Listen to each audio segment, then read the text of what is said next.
I don't see Dugan.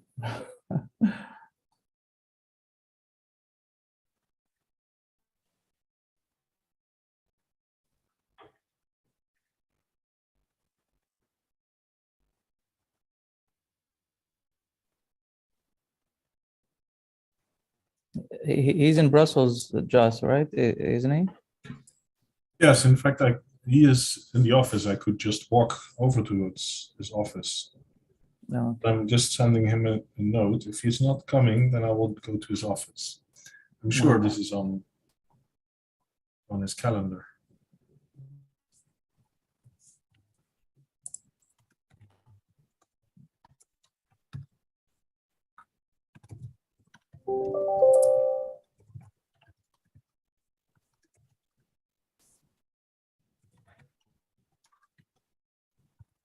Just give me one second, please. Okay.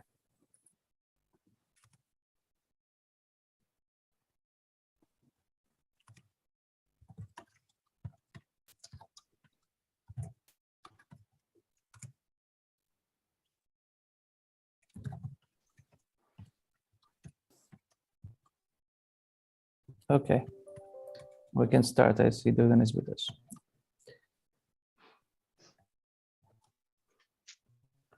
Yes, I'm here. Sorry, I was kind of timing my entry very strategically. No worries. Okay, Bismillah ar-Rahman ar-Rahim. Welcome, everyone. Thank you for joining us in the 6th session of the 2022 ISDB Group Evaluation Symposium. My name is Zach Hanafi. I'm a lead evaluation specialist at the Islamic Development Bank Operations Evaluation Department, and I'm honored to be the Master of Ceremony. Today, we have a very focused and informative knowledge sharing session for you. It's the result of collaboration between OED and the Global Evaluation Initiative. This isn't the first interaction between ISDB and GEI. In fact, in April, we worked jointly in launching the Global Evaluation Initiative in the MENA region, further to several other working groups, implementation committees, and other contributions from both sides. And this session, titled Providing Inputs During Times of Crisis, our distinguished panelists will explore how evaluation functions contribute to crisis response through products, partnerships, and processes. They will pull from recent experiences responding to the COVID pandemic. Just a few maintenance rules before we get started. Please note that you can, if you're watching us through Zoom, you can listen to the event in Arabic, English, or French. You can choose any one of the simultaneous interpretation channels by clicking the globe-shaped icon located at the bottom of your screen. If you have any questions during the session, please type them in the marked Q&A chat box or in the YouTube chat feed, and we will bring them either during the interventions or we will address them during the Q&A session before closing. Now, allow me to introduce our skilled moderator, Mr. Dugan Fraser. Dugan is the program manager at the Global Evaluation Initiative based in Brussels, Belgium. He has previously served as director of the Center for Learning and Evaluation and Results at the University of Witwatersrand. I'm getting there, where he was an adjunct professor. He has extensive experience in working on evaluation, monitoring system development, strategic and program planning, institutional and capacity building, and process facilitation. He has provided training in M&E in a range of academic and non-academic settings, and he's a member of the board of several nonprofit social justice organizations and was previously the chairperson of the board of the South African M&E Association. With that, I hand the floor to Dugan. Dugan, lead us. Thank you, Zach. It's great to be with you, and thank you so very much for the invitation to be part of the panel and for the opportunity for the Global Evaluation Initiative to work so closely with ISDB, which is, I think, great for us. So thank you very much. I also want to start by thanking our panelists who've agreed to have what is going to be a little bit of a freestyle event. We wanted to avoid the death by PowerPoint phenomenon. And so we're going to have more than anything a conversation, and I hope it's going to be interesting and exciting for people who listen and watch. And I hope they're going to feel moved to pick up their fingers and type some chats that we can engage with as we go. The idea is that we're going to discuss what has happened during the global pandemic to evaluation. Did it respond appropriately? What that happened needs to be taken into account when we think about the future of evaluation. And so what I'm going to be doing is asking each of the panelists a question, and they're going to respond. I've asked them to prepare a response to the question for a few minutes, maybe 5 minutes. And then we're going to have a bit of a chat amongst ourselves about what the other panelists have said, but we're also going to be keeping a very close eye on the Q&A box. So if you want to respond or reply, you should please feel free to do so. And we will then spend at least, if not more, the last half hour of the session talking about the responses from the participants. So what I will just start by doing is introducing the panelists. We have with us Dr. Indran Naidu, who is the director of the Independent Office of Evaluation at IFAD, based in Rome. Indran is a longtime collaborator and colleague. It's great to have you on the call, Indran. Thank you very much for making time. We have Evelyn Peterson, who's the head of evaluation at the UK Commonwealth Secretariat. Again, somebody I've worked with previously, and it's lovely to have you with us today, Evelyn. Thank you. Jos Vassen is not only a close collaborator, but he actually sits in the office next to me.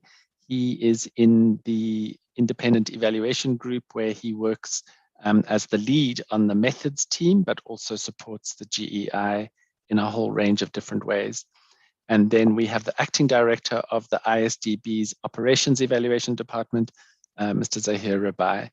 And it's great to have you with us as well, Mr. Rabai.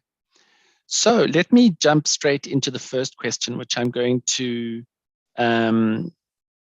pose to Jos. And my question is that in times of crisis, like the one we are still in, but hopefully starting to emerge from, what do you think it is that evaluation functions can do to make sure that evidence is timely and useful for management and operations? And to what extent do you think those things have traction? So, for example, do you think real-time evaluations have worked during COVID? And what's your experience been of the evaluations that have passed your desk over the last 2 years? Thank you very much, Dugan. Thank you also to the colleagues of the Islamic Development Bank for their kind invitation. So let me try to respond to your question in 2 parts.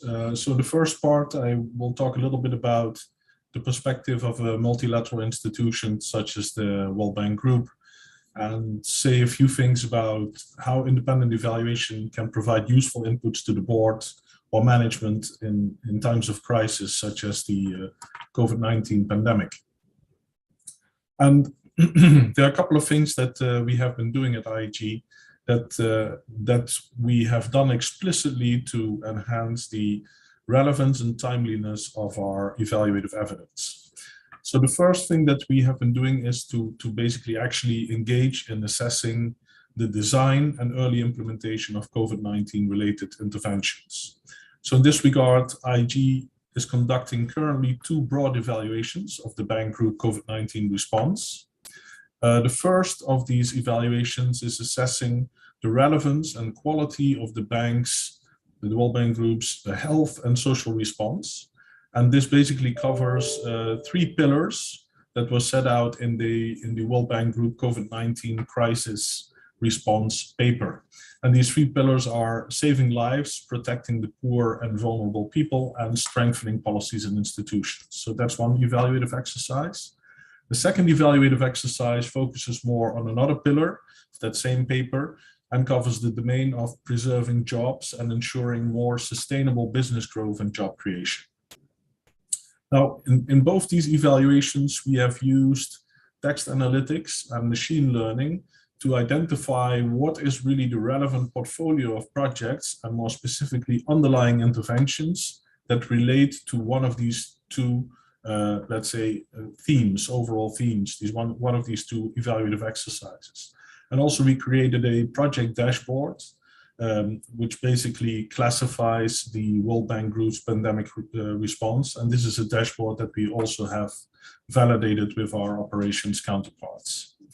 So both of these evaluations, they differ somewhat in scope, but essentially they focus on the relevance of the bank group's engagement and early implementation issues, including project design, quality of implementation, coordination, and internal learning taking place in the bank group.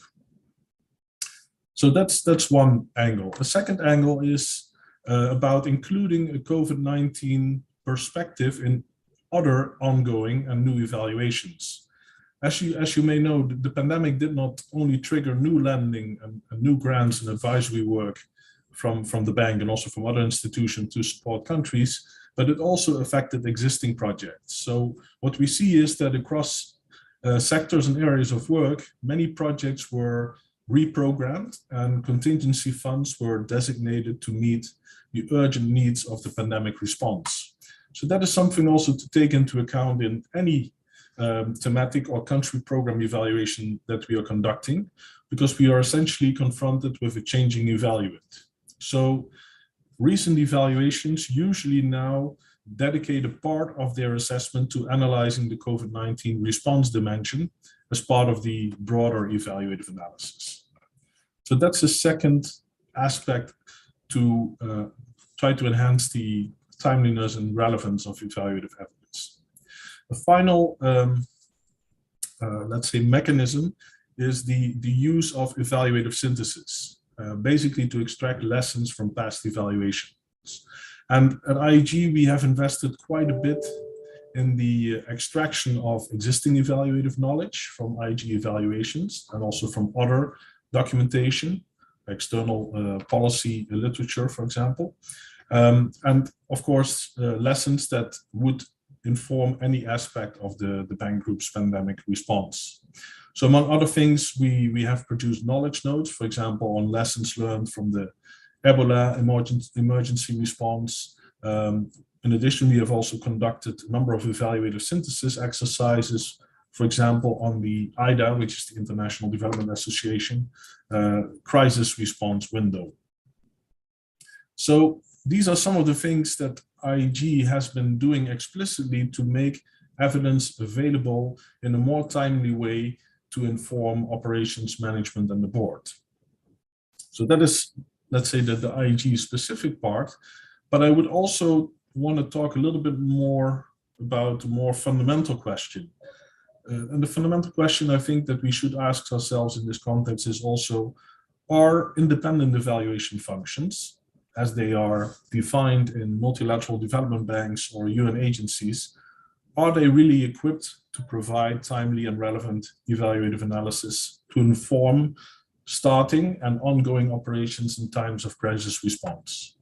So with the things that IEG has been doing, and I know many other colleagues and many other institutions have also doing, the response would be a partial yes, but I think there would also be a fairly strong tentative no to the question. We are really, as independent evaluation functions, we are not optimally equipped to inform such a broad happening, such as a global crisis that we have been experiencing, with timely and relevant evaluative evidence for a number of reasons, which I will not go into, but we may get into the in the discussion. But my sense is that overall, there is one could state that evaluation has been fairly absent in terms of informing pandemic response initiatives. There are some notable exceptions, I think. For example, some UN agencies may have done some evaluative work closer to the ground, but my impression is that this has not been a systematic effort, but has been focused on relatively small parts of the pandemic response in a given sector or country.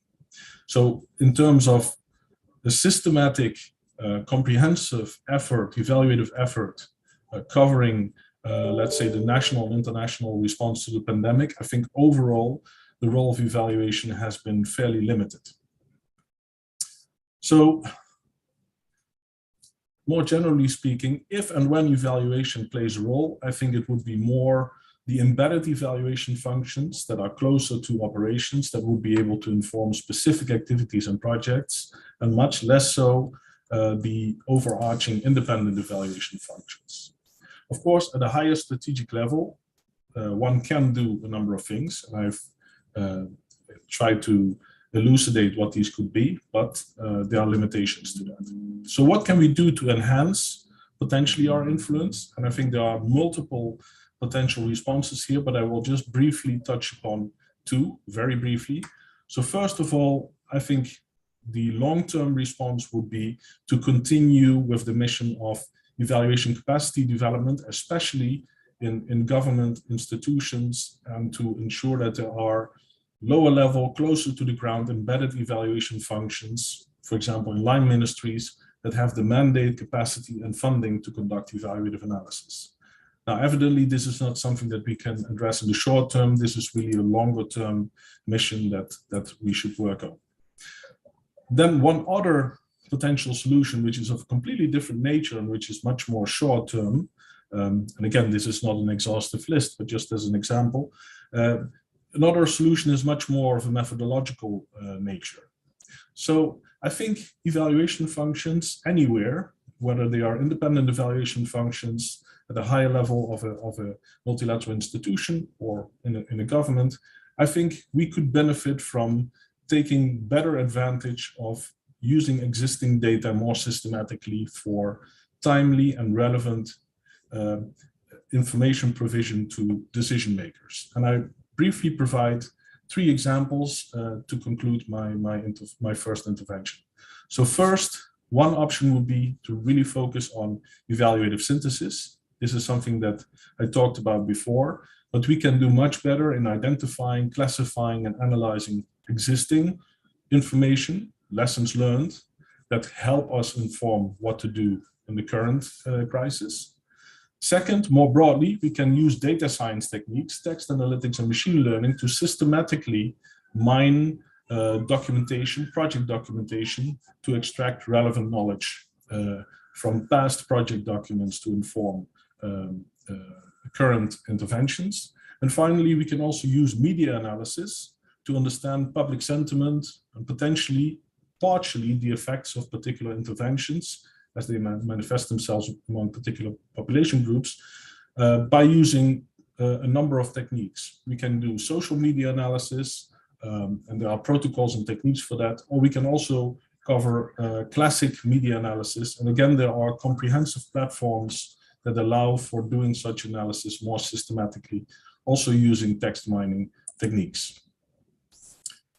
Finally, there are many other ways that we can bring in existing data into evaluative analysis more efficiently that can help inform evaluative questions in a timely manner. But I think it would be good that I stop here now and give the floor back to you, Dugan. Thank you.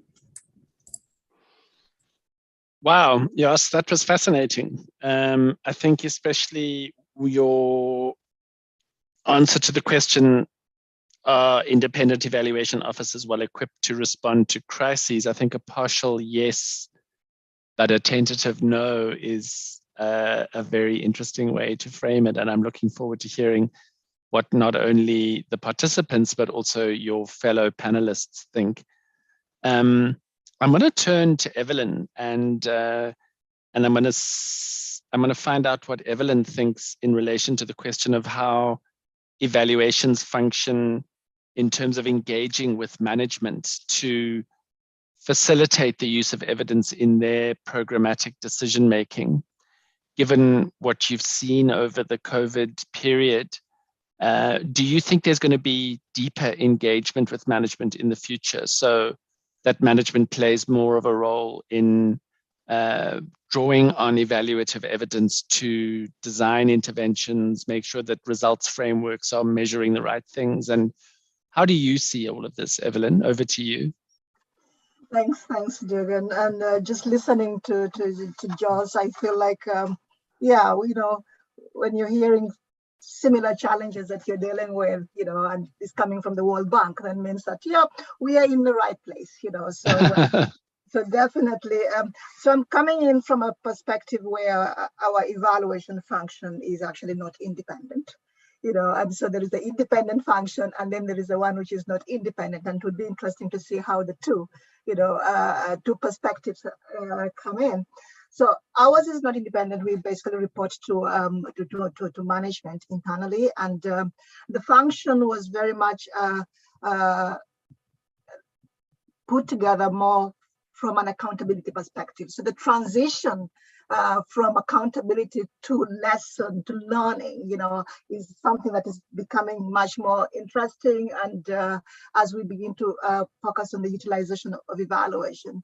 So the fact that it is internal and its engagement with management becomes a very interesting perspective as well, because you are requesting for decisions from management, and yet you're supposed to be able to actually provide information that management may not be very, very happy with.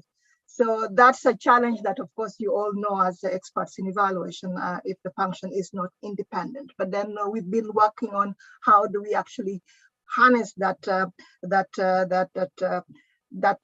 unique position that we find ourselves in, where we are not independent. So I think one of the things that we've been finding lately is, perspective that management have on evaluation.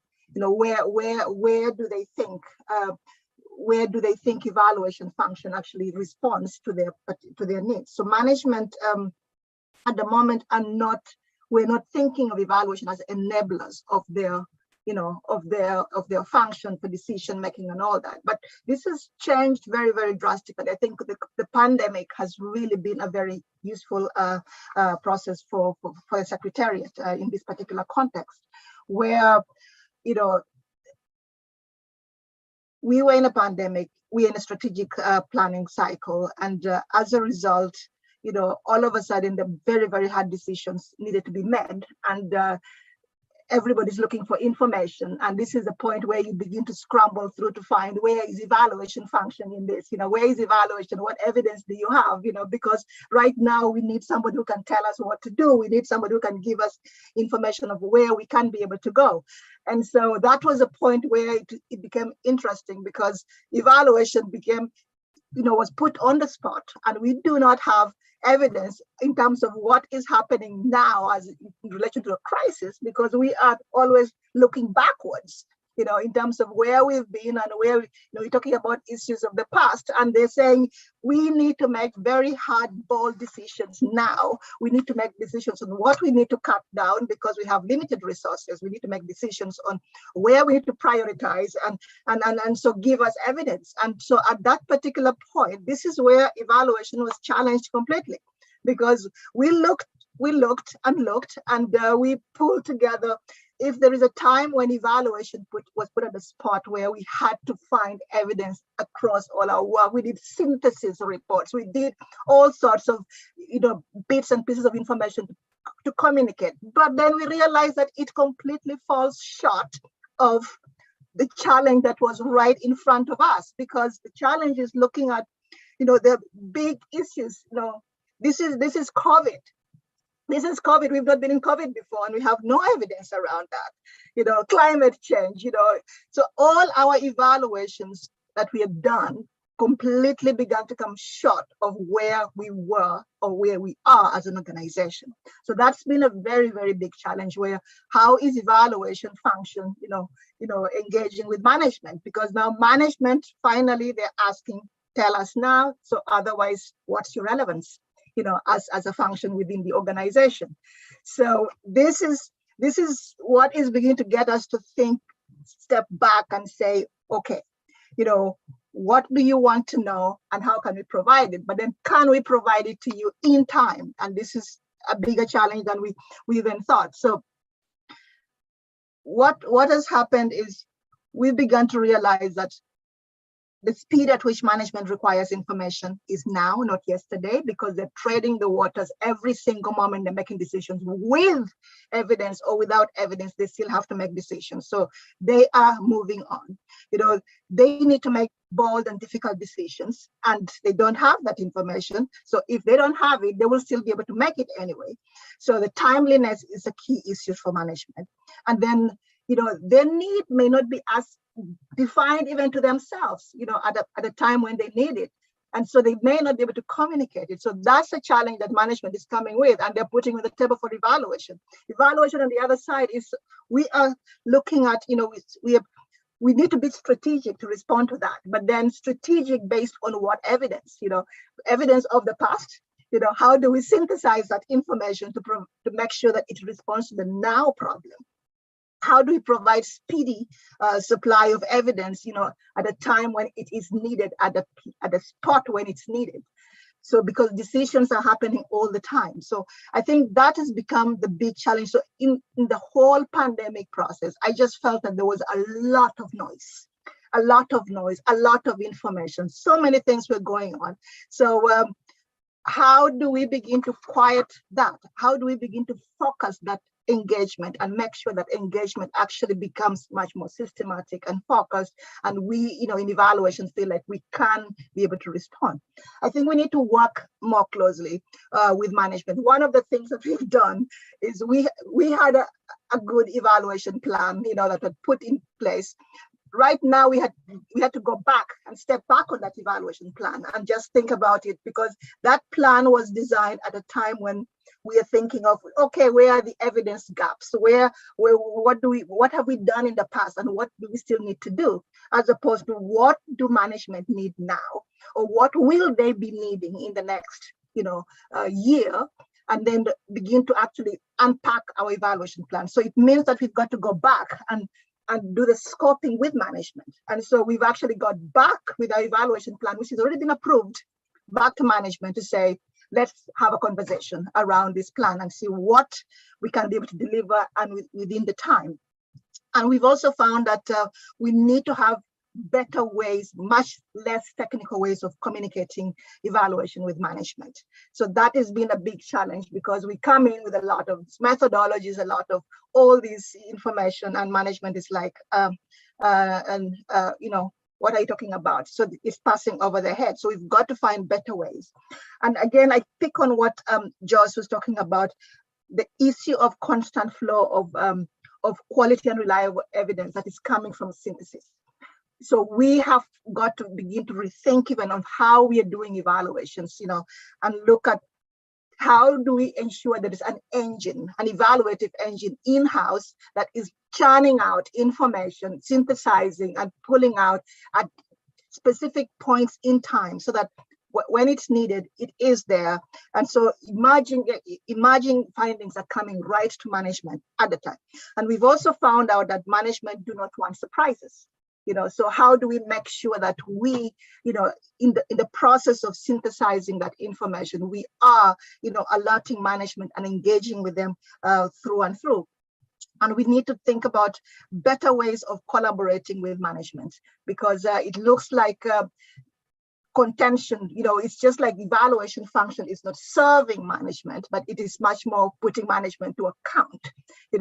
If we're going to go lesson learning, we've got to make sure that we are looking at a much more collaborative, easier way that management can be able to actually listen, and they're able to engage with the findings that we are giving. So do we see this changing? Do we see management beginning to think differently around evidence involved in the planning and designing and all that? Yes, but then to an extent, because I think we have to agree that today it's all about what is the political situation today, what is the priorities now, what is those things will, what is the resources that we have at the moment, those things will continue to be a priority for management, and therefore evidence may not be. So focusing on the results-based management, results frameworks and all that, they will be like, throw it down to the technical teams to get them involved in that process. But then I think it's about dividing the level of management. So there is a level of management that actually will be interested in engaging with that process and being able to get to that management level and engage with them. We need to look at much more addressing the immediate needs of management. What do they need now? If we are able to do that, then I think we're going to begin to whet the appetite and make sure that whatever they're asking, we are actually being able to deliver that information to them. So there is a lot that could happen, but I think from a secretariat perspective, we found ourselves in a very interesting and good, challenging situation that, we're looking forward to more answers this afternoon. Thank you. I know that Indran has had a long-standing interest in this question of independence of evaluation officers. So I'm looking forward to his thoughts on the matter. But before Indran speaks, we're going to be hearing from Zahir, who is going to also talk about this question of independence. And I'm going to ask Zahir, how do you get that balance right in trying to maintain the independence of the evaluation function, and if it's not sufficiently independent, it's not going to be able to deliver bad news when it needs to. And then the need to deliver information that's urgently required. So these are not necessarily in conflict, but they do need to be balanced. And in your experience as the acting head of the function at the ISDB, how does one go about doing that? Okay, thank you, Dugan. I'm very pleased to be with this esteemed panel. Actually, the issue of balance between the independence of the evaluation function and the urgency is actually a part of a broader issue that is how we understand the independence of evaluation in general, which is, as you mentioned, it's at the heart of its credibility and usefulness. Because if it's not independent, then it will not be able to communicate the good and the bad news in a credible manner. So all these three are really intrinsically linked.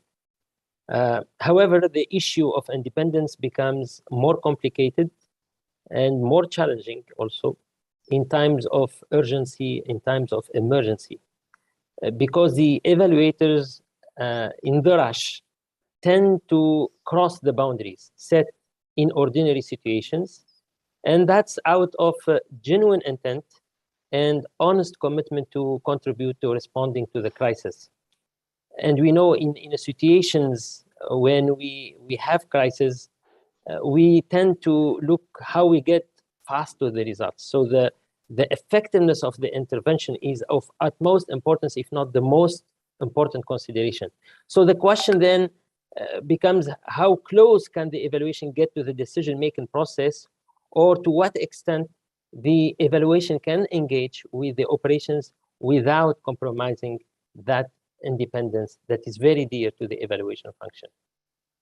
So just to answer it at a high level, then we get into specific examples. We can say that the path of or to the independence of the evaluation is neither separation nor complicity. So it's halfway between these two bounds. So in other words, independence should not result in disconnection, in isolation, nor in association. So too close of proximity to operations may lead to evaluation losing its impartiality, its credibility. Similarly, remoteness may lead to evaluation losing its usefulness and relevance, and also, of course, may compromise the adoption of the evidence generated by the evaluation. So in situation of crisis, and Evelyn was describing this very well, decision makers need to act swiftly and respond quickly, and they need information.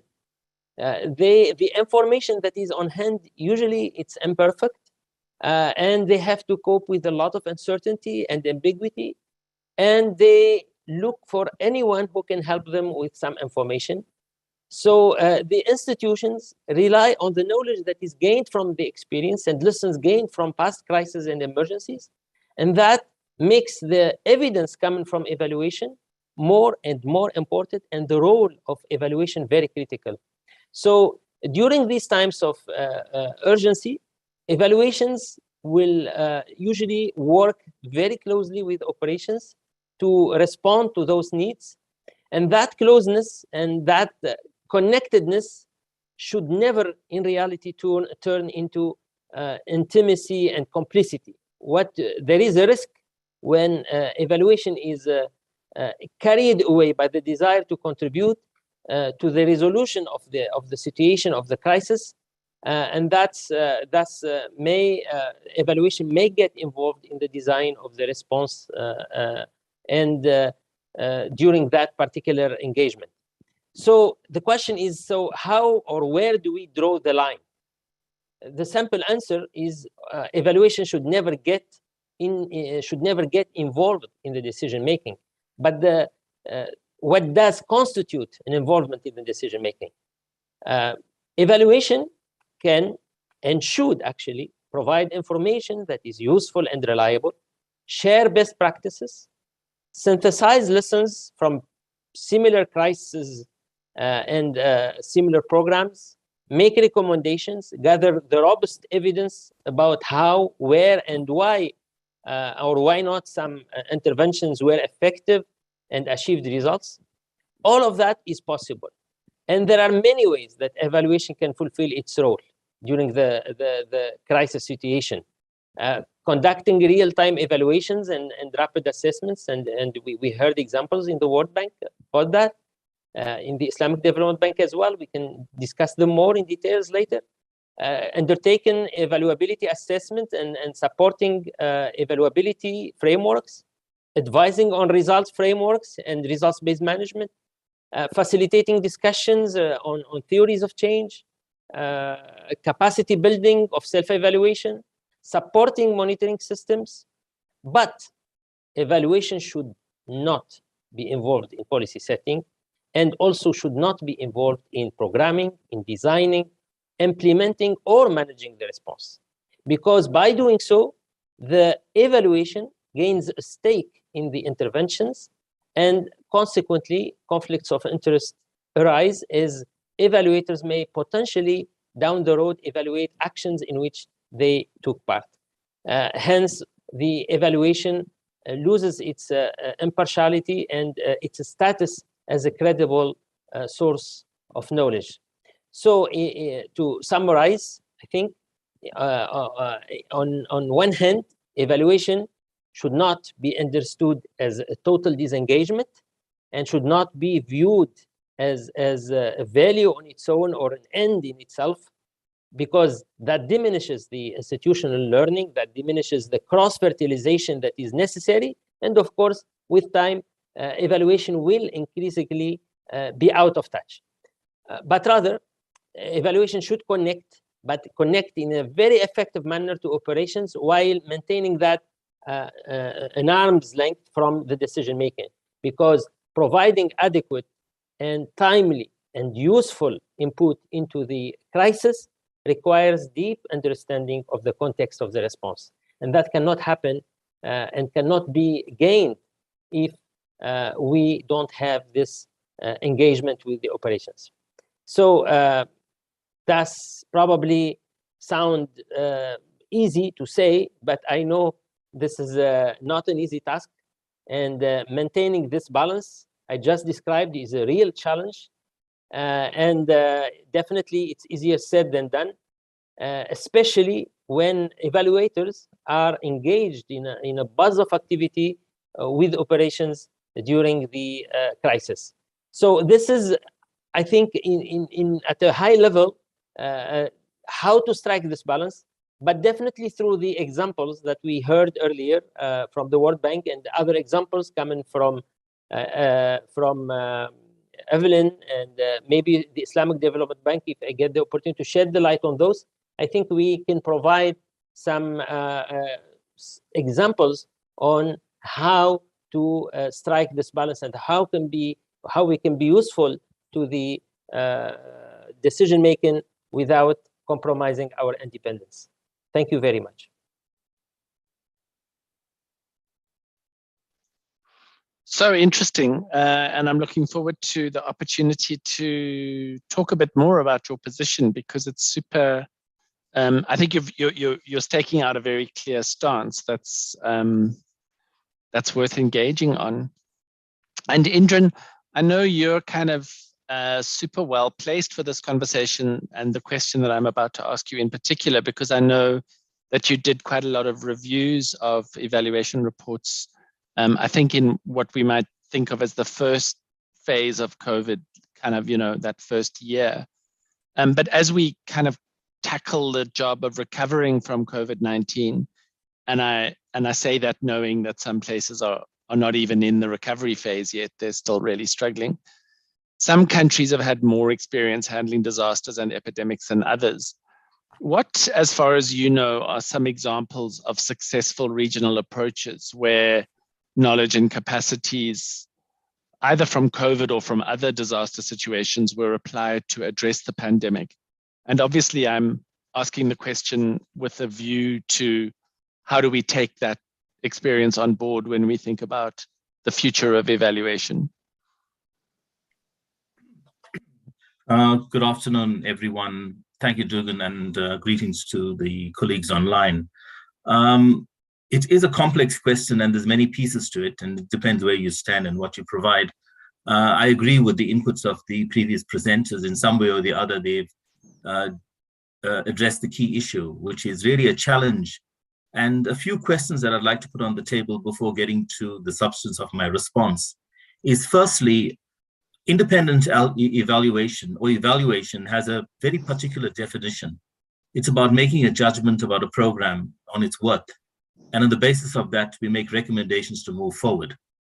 My understanding that is firmly entrenched in the UNEG, the ECG, and all the guidelines. It makes the judgment. But what has become quite interesting is the redefinition of evaluation that happens by evaluators and the evaluant. Now, during the crisis, many evaluators almost put down their tools in terms of doing evaluation and got involved in operations, which is understandable because very few evaluation plans were being executed given the inability to work.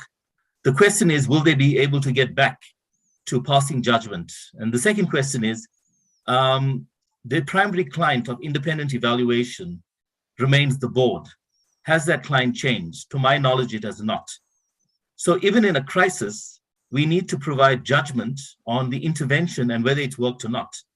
And that means not getting involved in operations. And I would agree with Zahid very strongly on this one, because it's a slippery slope when you go in and you become this compatriot and you are working in a collaborative way, and then to step back and to give judgment.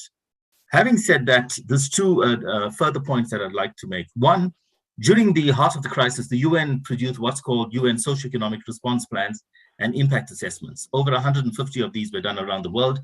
I was on a sabbatical and I had a chance to review these. And I looked at it in terms of what it said and who said it. So what it said was largely that the world, the supply chain was fractured. All the gains in terms of the SDGs would be lost. And recovery was going to be extremely difficult. More people had gone into poverty, etc. That was the one part. The second part is who said it. These reports did not come from evaluators. The governments who worked in collaboration with the UN, at that time UNDP, and other partners, constructed these reports with other agencies and worked without evaluators. So you found that in countries, the research sector, the academic sector, they came in and they were able to provide quite quickly strong socioeconomic data on the scale that was needed to address COVID. Which brings us now to the next question. What was missing from this whole system? And that was the monitoring and evaluation. So all the plans spoke about reviews. There was also a commitment to independent reviews and data coming into the public domain so one would know what has changed and what has been the impact of the intervention, but we haven't seen that. So the evaluative element for the UN socio-economic response plans, in other words, whether it's worked or not, has been missing. So we would not know what has been the impact of the intervention. But your specific question, Dugan, where have there been good examples? For example, in regions in Africa, which I know quite well, many of the countries and governments got together and they produced regional synthesis. We also found that in Latin America, where there was a lot of analysis, so 5, 6, or 7 countries, and they dealt with it from a regional point of view. And that became much stronger in terms of the recovery and moving forward. Which comes to the question now specifically on independent evaluation. I'm not sure about the word balance. Balance almost suggests you're going to do half independence and half learning. And I'm also not sure about this term that comes about, let's focus on learning. I think that is a problematic term. It's a code for do not do accountability. It's a code for really kumbaya evaluation, all is going well. We provide a judgment. And this learning notion that will always come strongly from management, we are not here running really educational for adult learning. People must learn through the evaluative process. So the process needs to be adequately expanded and engaging, and that's where the learning comes. The main job is not to produce learning, it's to produce engagement. Because eventually you have a judgment. And yes, the judgment causes all kinds of contestation and hysteria, because that's what evaluation is, but that's what it is. It will not change. And that's what it should be. When you go back and you look at regionals, you look at agencies, and you look at countries, the question often asked is if there was a credible independent evaluation early that was not politicized, then perhaps this problem would not have happened. And the word independent has really become probably one of the main concepts globally in the context in countries, and it's the power issue. So firstly, let's accept if we're doing independent evaluation, let's do it. Let's understand we need the firewalls, and let's move ahead. Let's not try to be relevant. You are relevant in a particular way to a board, because eventually this is the work that creates a certain amount of tension. Specifically in IFAD, IFAD continued with evaluation during the crisis, and it brings to a point that was raised by Jos. However, we could not go to ground truth. So we outsourced our evaluations. It was done by local and regional consultants, which I think was good, because it actually, in a strange way, led to major capacity building at the country level. But can we totally vouch for its standardization and the standards? No, right? But I think it was good enough. And I think it also created a sense of ownership, because having experts fly from one part of the world to another and using consultants that are not linked to context in itself is also a problem. So I managed in my term to push through all these evaluations. They were accepted. We did talk about the limitation of not being able ourselves to go on the ground, but the people we had on the ground were good. There are good people around the world, and GEI plays a very significant role in terms of building that capacity at the country level, because I think that's where the real capacity should be. So Dugan, on that point, my main point is let's not redefine our mandate. We've got a job to do. It's judgment. Let's make sure we do it in an empathetic way with adequate opportunities. Be careful of the term learning. And many evaluation heads are also pushing it out. We're now focusing on learning. And of course, management would love them, but then they're not going to be doing accountability. And even COVID needs to be evaluated. And that can only be done if you have the firewalls, you have a strong policy, and you're able to talk truths to power. Thank you. Now that's what I call a spicy response, Indran. Always good value for money there, right? So I'm going to just take the full scope of what your colleagues have said. And if you don't have an opinion, I'm going to nudge you a little bit. But let me run, seeing as Indran just spoke, I'm going to thread my way back the other way around. I'm going to start with Zahir, go to Evelyn, and then Jos, and return to Indran, and just get your responses to what your colleagues have said. And I mean, I know Indran is kind of famous for his emphasis on independence and his skepticism about learning and the need to be willing to express a judgment in a way that might ruffle feathers and make management upset, but that his view is that that is essentially the role of an evaluator. Zahir, do you have thoughts on that? But not just on what Indran said. I think Yos's input was incredibly interesting as well. I thought the way he talked about what he described as some of the methodological innovations is really interesting. Evaluative synthesis using data science and applying media analysis techniques. Any thoughts you'd like to share with us on what's been said this afternoon? Yes, definitely. Thank you very much. Yeah, I think I can probably comment on few things I heard and state where I share the same opinion or a little bit depart from what I heard. But I think I fully I agree to a lot of extent with what I heard from Imran. In fact, evaluation, we know it serves dual purpose, learning and accountability. And during the crisis, the focus is more on learning, but that's represent a big risk because yes, we need to learn from what worked in the past to deliver results fast. But among the risks is to deprioritize the accountability objective and turn a blind eye to the issues of governance and oversight. And I can tell you that in the Islamic Development Bank, we have evaluated emergencies in the past, responses to emergencies in the past, like the Ebola, for example. And we figured out that because we want to get fast to the results, sometimes we miss on governance issues. Similarly, when we conducted the real-time evaluation of the COVID, we also found some of these issues that relate to the governance, which at the end, they will reduce the effectiveness of the response, even though we have kind of overlooked these governance issues because we wanted to get to the effectiveness, we wanted to get to the results fast, but we know that at the end, that might impact the response negatively, and it turns to be doing the wrong effect or the adverse effect. So the two objectives of the evaluation are intertwined and are mutually reinforcing. For me, we do accountability for learning and we do learning for accountability, and therefore both objectives should be equally emphasized and pursued. So this is in response to what I heard from Iran. Now, I also would like to come back to what I heard from Evelyn in the beginning.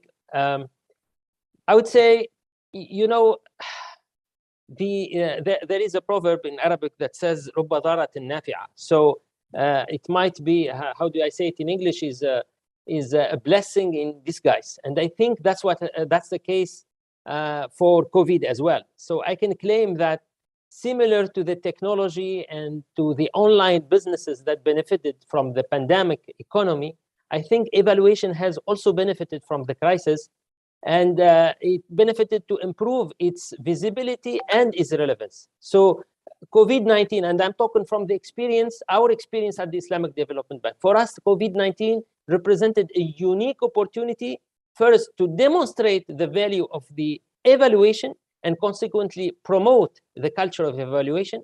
I can tell you how much, in-demand evaluations we received in the last 2 years. So people started to recognize the value of evaluation more than ever before. So it was a surge in the demand. This is one. And it also represented a unique opportunity for us to rethink our evaluation methods and approaches. Yes, we were not ready in a way to move or depart from the traditional way of collecting data. We found we were taken by surprise. The easiest thing for us was to do like I just heard from Indran, that to engage local consultants. And of course, in engaging the local consultants, there are a lot of risks that we have taken, and we needed to also have some ethical considerations in the process, not to expose them as well. But we thought it's a good opportunity to develop the local capacity. But at the same time, we did not have so many tools. The only tool was available to us, the only way which was available to us was to use local consultants. That calls us to rethink our evaluation approaches, to rethink our collection tools, data collection tools, and to find alternative ways in the future. And I think Jeff mentioned few of them earlier, and those ways of collecting data and approaching evaluations should continue. And probably, I think that will be shaping the future of the evaluation. And evaluation after the pandemic will not be the same like evaluation before the pandemic. So I guess the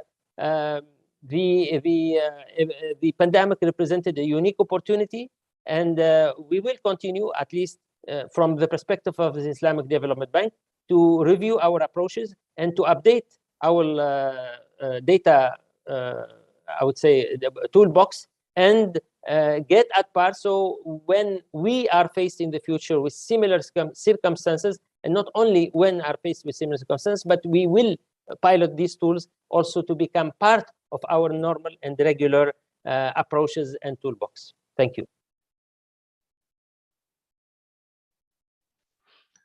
It makes my middle-aged heart so happy to hear people talking about building local capacities, because that really is what the GEI was established to facilitate. And I do think if that is the one huge takeaway we get from the whole COVID experience, that's something positive, because I think it was Indran who said the practice of flying in consultants who have no connection to the context is a terrible practice. And I think we have to move away from that. And of course, I think Indran also said that there are risks that Zahir repeated when you just suddenly shift to using a local service provider that you aren't sure can meet your quality standards. But this is why we need to strengthen these systems.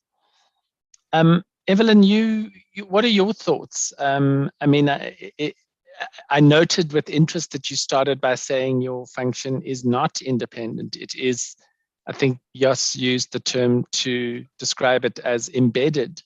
What are your thoughts on what you've heard today? I think if something we want to achieve independence. That's where we want to get to, and we are on that journey, definitely. But these are real challenges that we're getting right now, and I think what we are finding ourselves being drawn into, and I think what Indran had mentioned is like, what is missing? What is missing is monitoring. And because monitoring is missing, it means that especially as the evaluation function that is embedded or that is internal is actually drawn into the monitoring bed, that allows us to get way too involved in the processes that affects our detachment from programs. So how do we strengthen monitoring within the organization so that evaluation can continue to actually do that independent element of providing accountability and learning? But I just felt that interesting bit, the move, because I can hear Indran talking about we've got to go back to what the mandate of evaluation is, which is accountability, not learning. And so that movement, because for us, we're now internal in the organization, the focus is so much going back into learning, because if we're internal and management is not engaging, so the learning process is, we've got to sell learning more for evaluation to actually be utilized, because we need management to get to the board. Because if we don't get management on board, then actually our access to the board, to which we account to, actually further away. So Right. we are navigating a much more interesting path towards the board. So there is one way that we can actually report, our report should go straight, but then now we're reaching a point where it's got to be, the management has to engage on it and almost approve it before you get to the board. So that is a much more difficult situation. So if learning doesn't become central, then management will not be able to, engage in the way they should. So how do we get there? That is a challenge that we are on a journey. And so how do we, and one of the things that we've seen lately is actually management looking back in terms of, we do not need independent consultants, so there is the trust in the internal capacity to be able to deliver evaluations. And now we don't need independent consultants. Why? Because of context. Do the independent consultants come in? Would they understand the context of the organization, which is very big, to actually provide a good value judgment? But you're saying yes, definitely. But then if management does not have the confidence in the independent consultants who actually can be able to assess and make a judgment, then the whole evaluation, you're shooting the report just from the fact that you don't understand who we are and what we do. So that is one area, and so we're beginning to retreat even further back into an internal process which begins to go further into monitoring, not evaluation. So these are the lines that we need to make sure we draw hard, and we need people like Indran to actually come in and say, look, this is what it is meant to be, and we've got to basically stick, draw a line and say we're not crossing that line. So how do you do that when you're internal? I would want to hear that Indran's perspective on that. But I just going back in terms of what Joss mentioned in terms of methodology and looking at data tools that could allow us to begin to mine information, from all the qualitative, from all the reports, from all, being able to use technology to help us mine data would be a very, very useful thing. That is one very good takeaway. We are of course looking at a number of methodologies at the moment to allow us to do that. One of the things that we've also looked at lately is a complete turnaround in terms of not a complete turnaround, but beginning to look at framework agreements that allows us to embed evaluation and have a much more continuous presence of evaluators throughout the lifetime of a strategic plan period. So that process would give us real-time evidence, and so evaluators can come in and out, as and when is required, as opposed to the way we are now, that we sit back and wait for a particular point in time, bring evaluators in, and then let them, assess and then go away. So being able to look at framework agreements that allow us to have a 4-year period contract with evaluators, and they're independent, they come in, assess and get back, and then at particular points in time give us evidence. So that is one of the ways that we've been able to turn around to respond to the real-time evidence needs. The other bit that we're looking at is the country studies that allows us to constantly collect data. But again, that's a very thin line between monitoring and evaluation. So we are trying to step away from the monitoring perspective, but still have that evaluative thinking process and the methodologies make sure it's as robust to respond to what is needed now, as we go along. But yeah, I think there's a lot that has come through. But yeah, I'll end there for now. So important that we think about who does these evaluations, and one of the things that GEI is putting some energy into is creating a kind of roster of specialists that can support the strengthening of country systems, because it's a critical role. Jos, what are your thoughts on what we've been talking about today? Thank you, Dugan. I heard a lot of very interesting points from my colleagues. And one of the points that really struck me was evaluation in times of crisis, and also the risk of mission drift and the risk of being drawn into things that are not our core comparative advantage. So I would like to make a plea for really sticking to our comparative advantage. While I also acknowledge that many of the formative things that we do, and Syed really gave a good overview of that, like providing support on results frameworks, providing advice on theories of change. I think that's all good work that is part of our core mission. But our core mission is really speaking truth to power, and it's the art and science of valuing based on evidence. So in a sense, that is what distinguishes also us from other, knowledge functions such as policy research and research. And in that sense, I also think that we should not exaggerate the trade-off between accountability and learning. I think in most cases, a very good balance between the two can be struck. I think, for example, it is very well possible to have a formative participatory approach to evaluation that is much more engaging with operations colleagues without compromising independence. So independence is not guaranteed, it should be acted upon. And the basic core of independence is behavioral independence. It's the internalized norm and standard, our ethical obligation to be as impartial as possible. Our behavioral independence is protected as an independent evaluator by functional independence of the function, that we can decide what to evaluate, and structural independence, that we have our own independent funding and HR. But basically the core is our behavioral independence, which we should always keep high in our standards. In the same guise, I would also like to argue that one can always combine summative judgment with learning. I think there's not necessarily a trade-off between the two. A good evaluation can provide very clear summative judgment, but also the opportunity for learning through stakeholder engagement and through providing strong, well-substantiated explanatory analysis that provides the basis for that clear summative judgment. So again, I think these are important points to take into account. Then another point that struck me listening to some of my colleagues was, accountability remains important in times of crisis as well. And we often hear from our colleagues, I'm sorry, we just started, we are very busy, it's too early to look at the results, it's too early to evaluate us.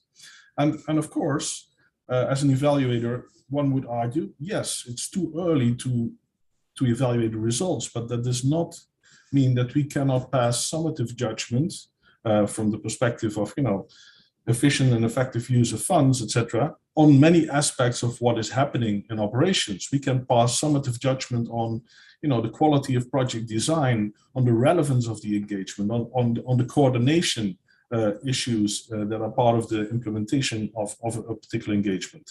And even when it comes to effectiveness, we need not be silent.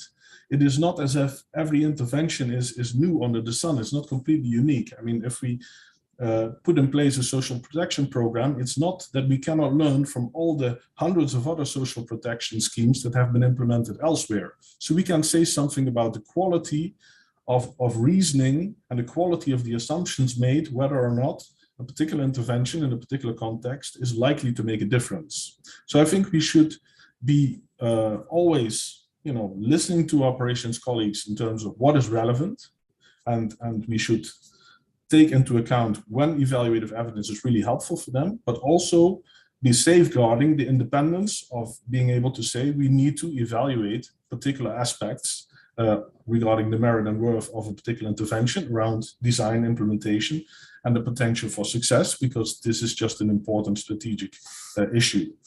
And then finally, to conclude, I also really agree with Zahir's point on him stating that evaluation after the pandemic will not be the same as before, and I fully agree. And there are many aspects to that, and two aspects which I think were already mentioned that I fully agree with is innovation has happened during the time of the pandemic. maybe the pace of innovation has even increased because we were forced to innovate in terms of using existing data because we were not able to go into the field and apply, the normal tools of direct observation, face-to-face interviewing, snowball sampling, etc. So we had to learn how to mitigate the biases of that by using new data and new techniques. So innovation has been an important benefit, but also we have learned that innovation can go wrong and it's not necessarily always the solution. So the path forward is definitely innovation with caution and a thoughtful investment in things like data science is part of that. And also a very important point, I think, was the whole issue around increased reliance on national and local experts. I fully agree that this is an aspect that needs to be further deepened. There are potential risks, but there are also risks of not bringing on board national local consultants more, because we all know that good evaluation requires different types of knowledge. It requires knowledge of the institution, knowledge of the subject, knowledge of project management, of methods, but also very much knowledge of the context, knowledge of the local institutional, national institutional context, and also of the broader context of a particular setting. And our colleagues in countries are just so much better versed in that than international experts. So sorry, apologies. New ways of working together with our national colleagues will need to be found, and eventually, hopefully, we can rely much more on national evaluation systems and on national expertise for all of our evaluations. So let me stop here, Dugan. Over to you. Thank you, Jos. Yeah, I mean, I find, one lands up in a place where the words you use are so important. Like, I'm thinking about Indran saying he has a problem when people talk about balancing learning and accountability, which felt to him like it was an agreement to do badly in both, whereas I think what Jos is saying is that you need to do well in both. And that it's not, in fact, a trade-off, that it's not a question of strong accountability leads to weak learning or strong learning leads to weak accountability. I'm looking at Leo's chat in the box. He says Evelyn emphasized the need to go back to what evaluation is about, accountability and not learning. I think that wasn't Evelyn so much as it was Indran. And Leo notes that that's a controversial statement for some. Has there been, in her experience, a loss of focus on accountability in the evaluation function? And if so, what is the impact of this in relation to the future of evaluation? And I'd invite any of the speakers to respond to the question, not just Evelyn or Indran. And I think it's a really critical question. I mean, are we seeing less willingness to say the ugly things that need to be said because we want to build our relationship with management, and instead of drawing hard lines, do we find ourselves doing this hand motion? And what are your thoughts? Evelyn, you were named in that comment. Do you want to reply? No, the thing is, I was responding to the comment, and I definitely would want Indra to be able to respond to that. However, the thing is, we've got to make sure that we have a balance. We are sitting at a point where we're working on the balance between accountability. Where our function began or from, it is purely accountability. And learning is one that we're just beginning to get into. And the more we get into the learning bit, the more we're getting a utility from senior management. So the question that I was having is, is that becoming a compromise? And should we go back to the point where it was purely accountability? But I think I take the point, because we are doing both. Because the accountability arm for us is way more important, because our member states, need to know, our member states, which is the board, needs to know how we're performing, and that goes back to respond to how we are resourced. And because that is the the key way in which they can actually find out independently how the organization is performing. So the interest in terms of the evaluation sits a lot more with the board. So if it is the board that is demanding and it's the board that is driving evaluation, then we are finding it difficult that the utility of evaluation is not necessarily sitting internally. It is much more about, we are doing it for the board, and then the board is making decisions at that particular level. But there's a lot of decisions that should be that's happening at management level, and therefore, but if the board is, if management is looking at evaluation as a reporter of what they are doing, then all of a sudden there is always that contentious relationship that exists between evaluation and function and management. Otherwise, it is the accountability bit, but the more we are pulling in the participatory approaches that is allowing for learning throughout the process, and where evaluation is trying to look more, it's like, what have we learned and how can we improve? Then there is a lot more reception that we are getting from management and in terms of improving operation. So I think that utility of evaluation, to be able to emphasize it more, we've got to go in the learning bit. But is that compromising where we are? That's why I went back and said, look, for a function that is still striving to get independence, we would want to hear such hard messages coming from people like Indran to basically put a message forward that we need to get that and then get back to the balance bit. Otherwise, we are getting lost into that bit where you've got to be able to think through how you're passing a message. And then what happens when the evaluation is so hard and management is not willing to pass it through to the board? So what happens in that particular situation? So there is the direct and then there's the indirect route. So how do we navigate through a very interesting route to get to the board where the accountability is happening?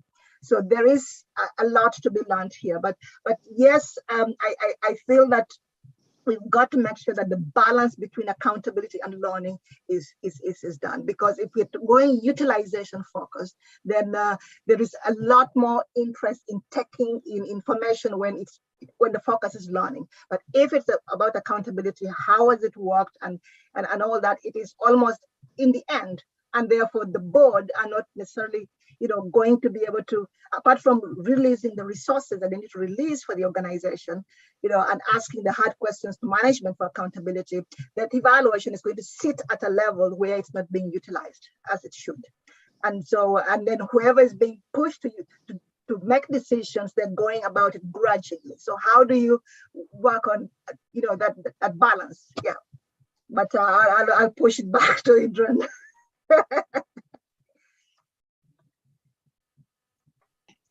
It's time to go back to Indran anyway, because he didn't have a chance to respond.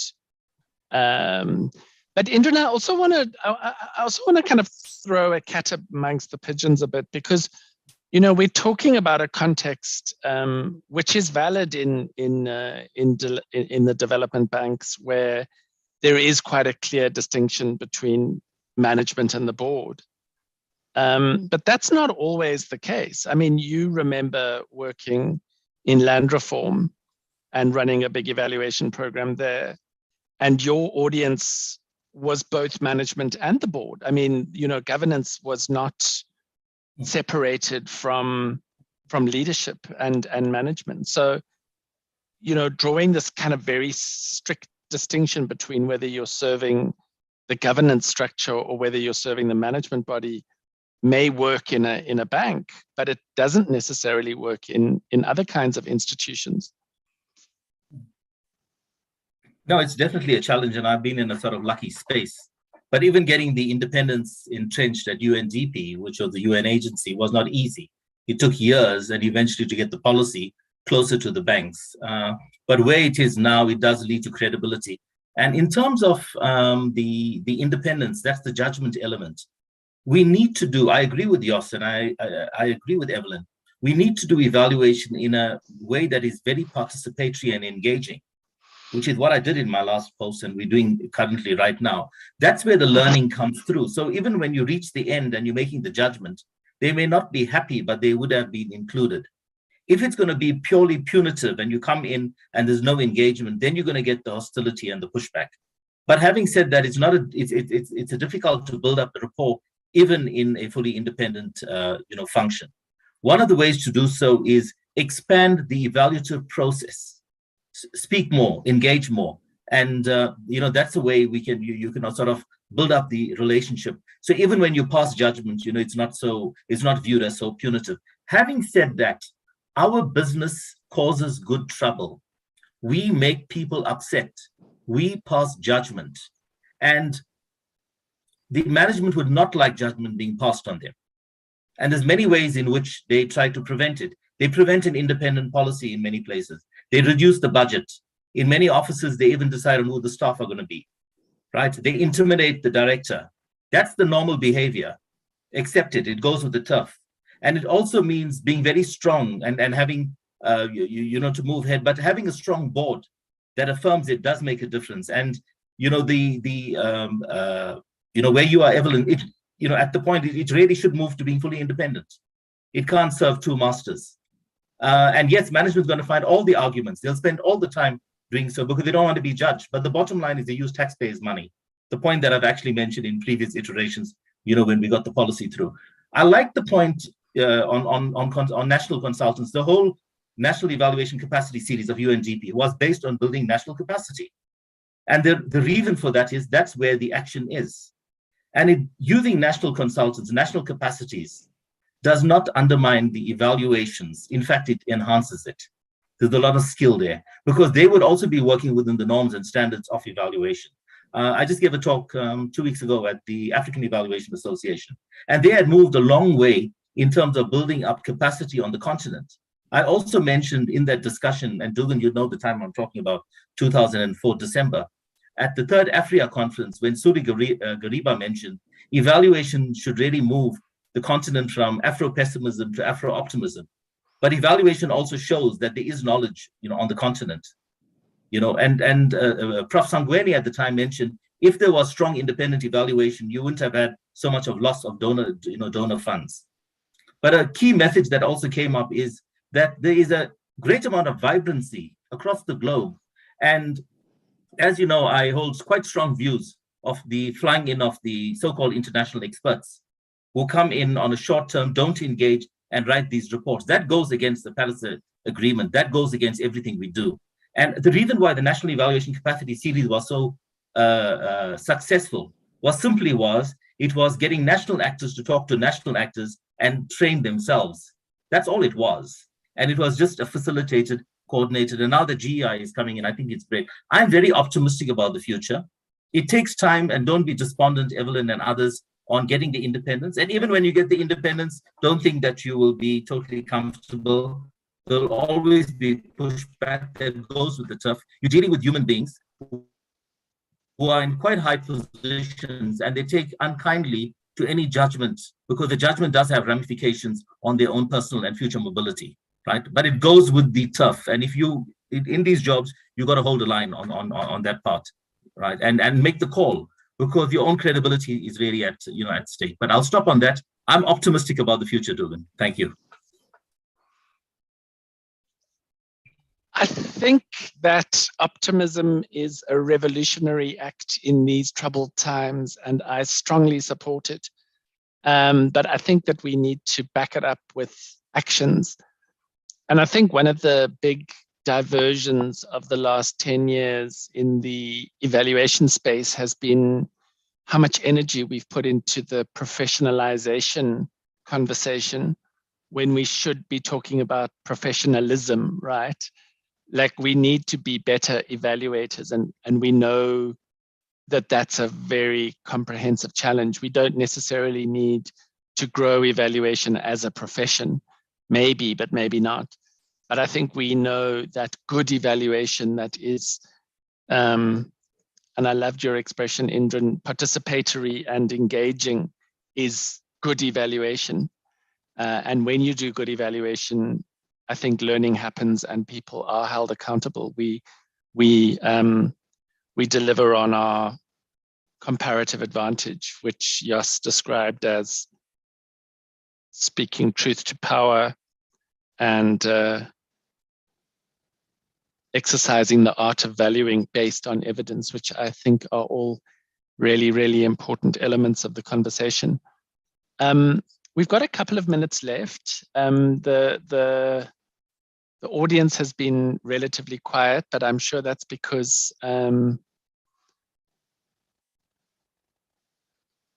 why don't we rather, I was about to invite people to close, but I'm intrigued by the question that's just popped up in the Q&A box, which is from Waref, who says, don't you think institutions need to have in place a comprehensive change management program that builds a culture of non-blaming to help people express transparency their failures and issues? So that sounds like what he's saying is evaluation becomes part of the organizational culture and there is an evaluative practice. Do people want to talk to that? And let's move to close the session. Can I start with you, Evelyn? Thoughts on that question of building evaluative cultures that are non-blaming, and any final thoughts?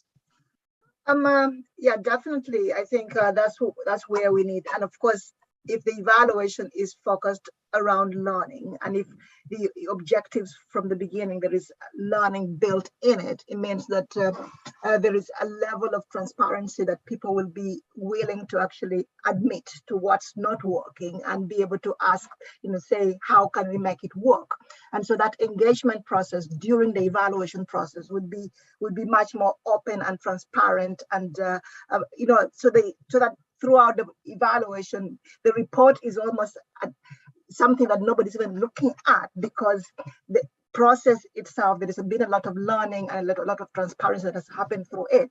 We've seen that in recently when we put together an evaluation reference group that worked alongside strategic evaluations, and those engagements were very revealing, and they were very, very open, and to the point where they did inform the evaluation findings. So there were no surprises, at least from a number of people, in terms of what the findings were, because they were coming straight from a very transparent, honest space within the organization. However, when the report comes out, then it's just like, wait a minute, where did this come from? But there was the element of clearly admitting that what is working and what is not working, and people fully engaged in the process. So being able to have that, but we felt that throughout the process, there was so much learning that took place, there was so much engagement, but then the end result was a very controversial document that actually is still under negotiation. So that is still causing pain even today. Exactly, and where we need that strong back to actually make sure that we stand the ground and make sure that yes, it is what came out and it's got to move forward. But at the end of the day, the process itself was very engaging. So I think if there is one thing that evaluation should be able to focus on, is the fact that there are no surprises at the end. The process is as engaging, but the question is, who is very engaged? Right. Are they the people who want to pass on a message, or do we want to make sure that management is also as engaged in the process, and therefore there are no surprises? Yeah. Zahir, your final thoughts and reflections on Waref's question as well.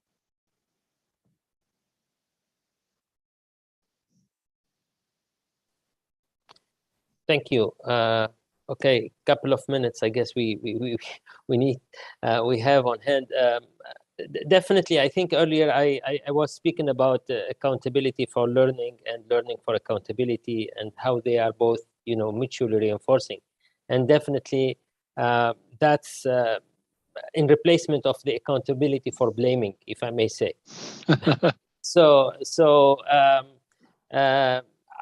Let me just, as we wrap up, I just want to join Indran in his optimism.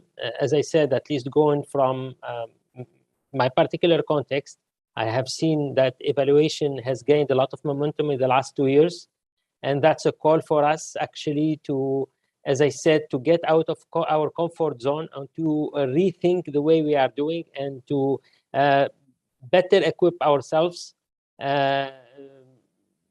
change our methodological approaches, and the work that GEI, not because Dugan is here and is facilitating the session, I think it's filling in a space that is left vacant, empty, I would say. So together, we have recognized in the last 2 years during the COVID that especially when information was needed, and we could not reach the information particularly directly from us evaluators. We had to go through a lot of partnerships. So there is a call for stronger collaboration, stronger partnership between all our institutions to exchange information, to cooperate, to conduct evaluations, and particularly to build the national evaluation systems. Because the COVID taught us that if we had national evaluation system strong in place, then definitely we will not have been impacted by the COVID the way we were impacted in the last 2 years. Thank you. You've got like 30 seconds, Yas. Any final thoughts? Thank you. Oh, that's difficult. Well, just reacting on this question. So I think there's a cultural element as well. So speaking truth to power is more easy in some cultural contexts than others. And I think how you achieve accountability and how you deliver evaluative messages is also, I think, to some extent, context specific. Because, you know, evaluation is about building a kind of a self-critical element in your organizational system. And some organizational cultures and broader cultures are more open to that, and others are more wary of that. So it can be in certain contexts, you know, more easy to accept to have a you know, function where being self-critical and learning about failure is a natural element of how you organize yourselves and how you do business. In other cases, you know, the culture is more about, you know, you want to be vague and you definitely want to disclose any failures. In other contexts, it's even more about, you know, that any failure in the organization is associated with personal failure. So of course, it's much more difficult to build an evaluation culture in the latter contexts. And I think we have to be very careful in how we engage with evaluators and other stakeholders in contexts where it's more difficult to build an evaluation culture. Let me stop here. Indran, you have literally just some final thoughts. Oh, no, thanks. Just to say, let's just continue on this. It's difficult. The key word is engagement. So even in the rubric of independence, we need to engage. And if we do it effectively, you know, in terms of the teaching and courses, etc., you can actually bring about the change and the dent. But thank you for the opportunity. Thank you to the panelists, Evelyn, Zahir, Yas, and Indran. It's been a really interesting conversation. I've so enjoyed spending the time with you. Thank you to Zach for inviting me to moderate the panel, and back to you, Zach. Thank you very much, Dugan, and I join you in thanking the speakers for a very lively and informative session. If I could ask you all to look at your camera lens so we can take a group photo before we adjourn. So smile and then hold your smile and hold your urge to blink.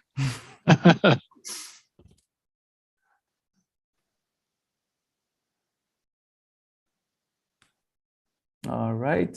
Thank you very much. With that, we adjourn. Thanks again to GEI for convening the session. With this, we come to the conclusion of day 2 of the symposium, and we remind our ISDB colleagues for tomorrow, the in-person event. Thank you so much. Thanks, Zach. Bye-bye. Thank you. Bye. Bye-bye.